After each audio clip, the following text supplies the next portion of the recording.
بسم الله الرحمن الرحيم. السلام عليكم ورحمة الله وبركاته. أهلا بيكم في حلقة جديدة من برنامج تدريب تيوب.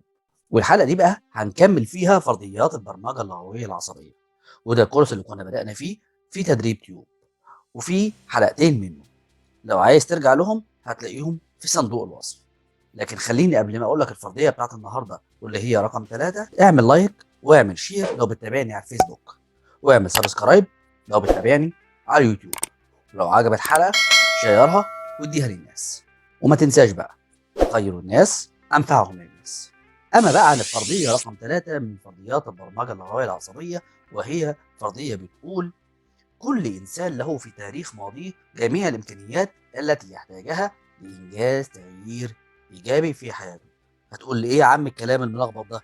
إيه الحاجات المجعلصة دي؟ أنا مش فاهم حاجة. خليك معايا بالراحة كده وأفهمك يا سيدي كل حاجة بالراحة. طبيعة الناس إن كل واحد عنده تفكير وعنده إمكانيات.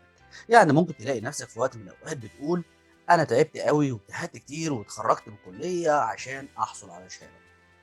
كونك ان انت عارف ان انت عملت حاجه قبل كده او تعبت او اجتهدت، فدي بيسموها خبره. فده في تاريخ ماضيك، في الماضي بتاعك. فهو ده اللي بنقوله فرضيه: لكل انسان في تاريخ ماضيه جميع التجارب. وهو بقى ده اللي بتقوله فرضيه: لكل انسان في تاريخ ماضيه جميع الامكانيات اللي بيحتاجها. يعني انت عشان عرفت ان انت تعبت قبل كده واجتهدت، فعشان كده خدت شهاده قويه. عشان كده بتلاقي واحد يخرج يقول لك: انا خريج كليه كذا، حتى لو الكليه دي في نظر غيره ملهاش اي قيمه، لكن في نظره هو كليه كويسه جدا عشان هو تعب واجتهد. بالظبط، ده عامل زي الناس اللي بتشتغل كويس جدا، وبسبب ان انت ممكن تكون اجتهدت وتعبت واتخرجت لغايه ما حصلت على شهاده جامعيه قويه خلتك تكون واثق في نفسك. ولما اشتغلت حصلت على ترقيه في شغلك. وده ليه؟ لان بمنتهى البساطه انت واثق من نفسك، واثق من قراراتك، واثق من الحكمه الداخليه اللي جواك.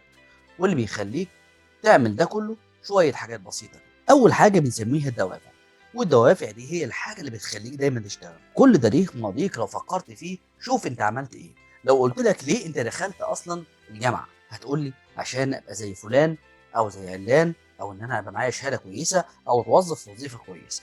او لما اقل حاجه تقول لي لو اتقدم لواحده يتقال ان انا خريج جامعه. دي بيسموها دافع. فكلنا عندنا دوافع، لكن الدوافع بتختلف من شخص لشخص. ممكن واحد داخل الجامعه وخلاص هو مش عارف هو داخل ايه. في ناس بتخش مكتب التنسيق تقول لك: انا اللي هتيجي الكليه اللي هتيجي دي هاخدها وخلاص. تيجي كويسه تيجي وحشه تيجي مهببه مش فارق معاه، لكن هدخل وهنجح وخلاص ومش فارق معايا، لان الدافع بتاعه وحش جدا. وده غير اللي داخل مثلا يقول لك: انا داخل كليه الطب وهجيب مجموع كليه الطب ولازم اجتهد وابقى طبيب كويس. الدوافع عنده عاليه جدا. وطالما عندك دوافع قويه جدا يبقى لازم عندك طاقه جباره تبذلها بشكل قوي جدا عشان تحصل على اللي انت عايزه. عارفين بيقولوا كان البشر ده عنده طاقه جباره جدا. لو قدروا ان هم يحطوا الطاقه الجباره دي ويستخلصوها تقدر تخلي بلد فيها اناره لمده 60 يوم. تخيلوا الطاقه دي. فانت المفروض طالما عندك دوافع يبقى عندك طاقه جباره، وطالما عندك طاقه جباره يبقى لازم يكون عندك مرونه عشان تعرف تتحكم في الامور. بيقولوا الشخص المرن هو الشخص المتحكم دايما في الامور. كان في واحد اسمه بروسلي. بروسلي ده بيسموه ملك فنون القتال او ملك الفنون القتاليه. بروسلي ده في مره من المرات في احد الافلام طلع ومعاه خرزانه طريه جدا، وقدر يهزم واحد معاه عصايه جامده جدا. ولما سالوه ايه السر، قال فلكسبيليتي، يعني المرونه اللي في العصايه خلتني اقدر اهزم الشخص ده. وفي الحقيقه ده حصل حقيقي. فالفكره ان الشخص المرن بيبقى شخص قوي يقدر ان هو يتحكم في الامور اكتر من الشخص الصلب. وطالما انت شخص مرن يبقى انت شخص عندك استرخاء. هتقول لي يعني ايه استرخاء؟ يعني المفروض انام؟ لا لا لا، هنا ما بنتكلمش على النوم. هنا بنتكلم على حاله تانية خالص بنسميها استرخاء القرارات.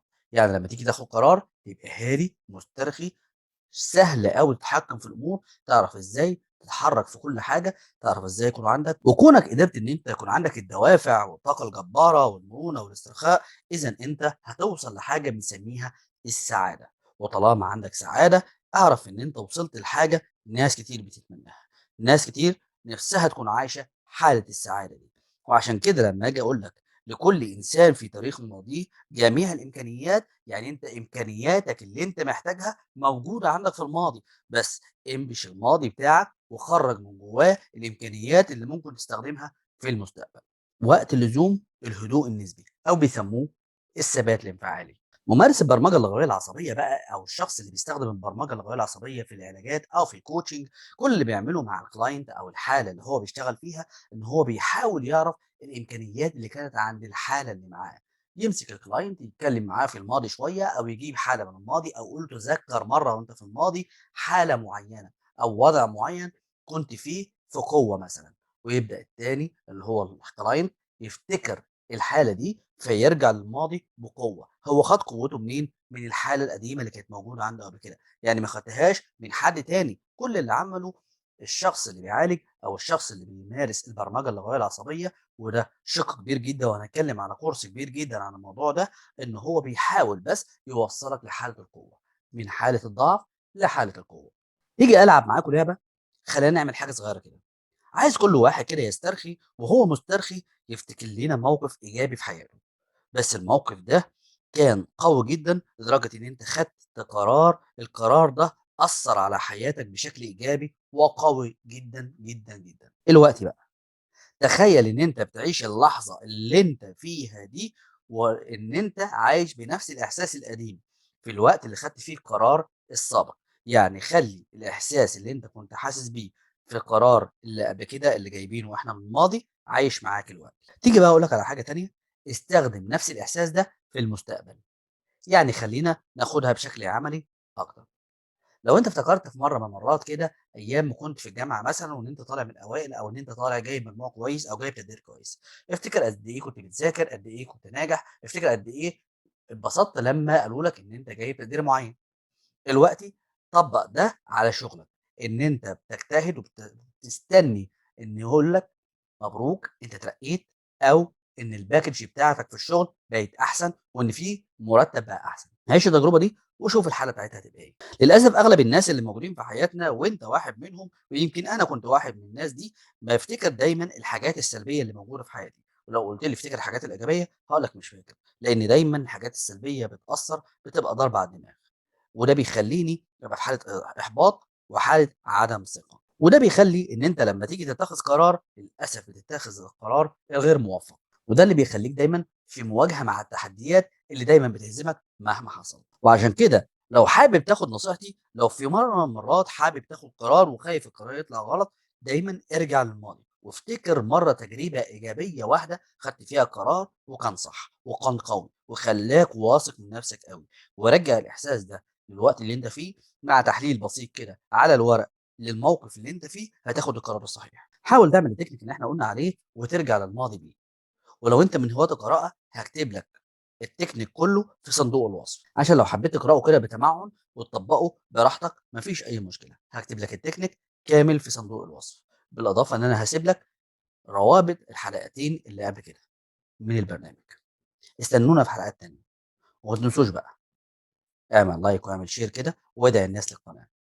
أشوفكم على خير إن شاء الله في الحلقة الجاية من تدريب تيوب. مع تحياتي سعيد جمال.